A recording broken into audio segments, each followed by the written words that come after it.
Assalamualaikum warahmatullahi wabarakatuh. Selamat pagi teman-teman, dimanapun saat ini Anda sedang berada.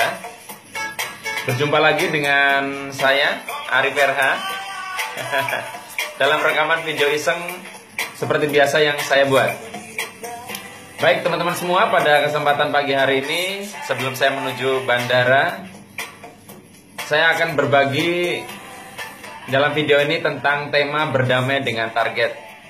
Ya, tentunya setiap dari kita punya sesuatu yang mau kita capai, yang orang umumnya sebut sebagai target ya. Bahasa target lebih bahasa teknis dibandingkan bahasa impian ya. Impian itu kelihatannya sesuatu yang sangat besar, target itu adalah pecahan-pecahan mungkin dari sesuatu yang disebut impian. Nah, kenapa seseorang sulit atau mudah mencapai target? Tentunya banyak sebabnya. Pertama jelas dari tindakannya. Kalau tindakannya kecil sementara targetnya besar, ya tentunya akan berpengaruh kepada pencapaian dia. Tetapi hari ini saya tidak akan membahas area tindakan karena memang itu bukan area yang mau saya bahas, meskipun penting. Area yang mau saya bahas adalah area vibrasi. Ya, jadi ini kaitannya bagaimana vibrasi kita mempengaruhi kita dalam mencapai target. Nah, judulnya tadi berdamai dengan target. Banyak orang yang melakukan tindakannya besar, tapi kenapa juga seolah sulit sekali mencapai target. Nah, saya mengamati diri saya sendiri ya, dari pengalaman hidup, mengamati rekan-rekan yang juga sharing kepada saya bahwa seringkali orang tidak berdamai dengan target. Dia merasa tidak damai dengan targetnya sendiri, sehingga pertama actionnya jadi terganggu, kedua vibrasinya jadi gak karu-karuan. Nah, kita akan bahas dari area vibrasi yang gak karu-karuan ini. Teman-teman semua, ketika kita bisa berdamai dengan target, maka vibrasi kita akan sangat bagus, sehingga seolah kita akan dipertemukan dengan berbagai kebetulan yang bertemu dengan tindakan kita. Seolah muncul berbagai kesempatan yang seolah memudahkan kita untuk bisa mencapai targetnya. Tetapi ketika vibrasi kita gak karu-karuan, entah gimana tindakan kita seolah selalu terbentur oleh peristiwa-peristiwa yang tidak kita sukai atau seolah menjauhkan kita dari apa yang mau kita tuju. Nah,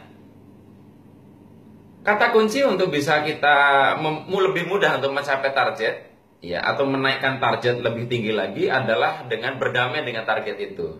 Nah, pertanyaannya adalah kenapa beberapa orang tidak bisa berdamai dengan targetnya? Kalau dalam pandangan saya adalah, pertama, dia tidak berdamai dengan istilahnya. Yang kedua, dia tidak berdamai dengan angkanya. Kita bahas dulu.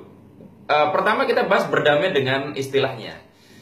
Saya beberapa kali menanyakan kepada peserta workshop saya, ketika saya minta mereka tolong ucapkan kata target 3 kali. Saya minta mereka mengucapkan kata target gitu ya. Target. Terus saya minta mereka mengamati apa yang mereka rasakan dan mengamati bagaimana sensasi di tubuh mereka. Dan Anda tahu rata-rata ketika orang menyebutkan target, lebih banyak orang yang merasa terbebani secara perasaan dan tubuhnya jadi nggak nyaman. Ada yang perutnya mulas dan macam-macam. Baru mendengar kata target, dia sudah tidak nyaman. Nah, bagi teman-teman yang tidak bisa berdamai dengan istilah target ini, Anda bisa mengganti istilahnya. Anda bisa ganti dengan sasaran, atau goals, atau outcome, atau apapun. Atau Anda bisa ganti dengan hasil yang ingin dicapai. Anda ucapkan hasil yang ingin dicapai. Lebih enak? Kalau lebih enak, gunakan istilah itu. Bukan berarti istilah target itu salah, tetapi ini adalah jalan kita untuk mensiasati sehingga kita bisa berdamai dengan istilahnya. Oke, itu pertama. Nah, kalau kita sudah berdamai dengan istilahnya, istilah yang untuk kita terapkan sendiri, karena ada juga orang yang nyaman-nyaman saja dengan kata target atau justru dia merasa tertantang untuk bisa mencapai. Jadi temukan istilah yang paling pas buat Anda menggantikan kata target kalau Anda tidak nyaman. Kemudian yang kedua adalah berdamai dengan angkanya tadi. Nah, ketika misalkan Anda mau mencapai sebuah target dengan angka, misalkan bulan ini mau mencapai angka penjualan misalkan sekitar 50 juta sebulan, misalkan omset Anda, misal ya. Nah, ketika Anda mendengar angka 50 juta ini, amati juga tadi perasaan Anda, tubuh Anda. Kalau nggak nyaman, maka itu adalah bentuk sabotase, pesan dari dalam diri kita bahwa ada penolakan, Anda merasa terbebani di dalam. Itu yang menyebabkan vibrasi kita jadi nggak karu-karuan. Nah, kalau cara yang biasa saya gunakan adalah saya memecah istilah target itu, angka target itu, sehingga ada pada angka di mana akhirnya saya tidak merasa terbebani. Seperti begini deh, misalnya kalau Anda mendengar kata 500 juta dengan 500.000, itu kan sangat ngaruh sekali ya. 500.000 terkesan lebih sedikit, sementara 500 juta kesannya lebih banyak. Padahal kalau secara nominal angkanya sama kan. Nah,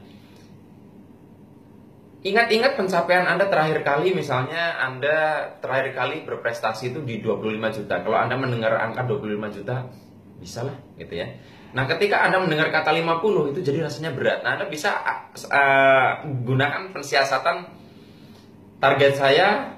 Kalau Anda nyaman dengan kata target, kalau tidak nyaman ya hasil yang ingin saya capai bulan ini adalah 25 juta dikali 2. Ya, Anda boleh gunakan seperti itu, 25 juta kali 2. Sebenarnya sama aja, 50. Tapi ketika digunakan 25 juta kali 2, rasanya lebih mudah. Saya sudah bisa mencapai 25, saya ulangi sebulan ini per 15 hari 2 kali.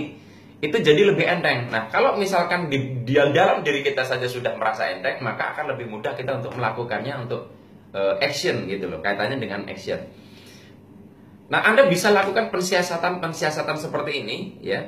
Caranya terserah Anda. Yang penting adalah pastikan Anda berdamai dengan istilahnya dulu tadi. Yang kedua ya, Anda berdamai dengan angkanya. Baik teman-teman, hanya ini yang bisa saya bagikan. Semoga bermanfaat. Sampai ketemu lagi di lain kesempatan. Selamat meniti tahapan untuk mencapai target Anda. Selamat memulai hari ini. Selamat pagi semuanya. Saya akhiri billahi taufik wal hidayah. Wassalamualaikum warahmatullahi wabarakatuh. See you.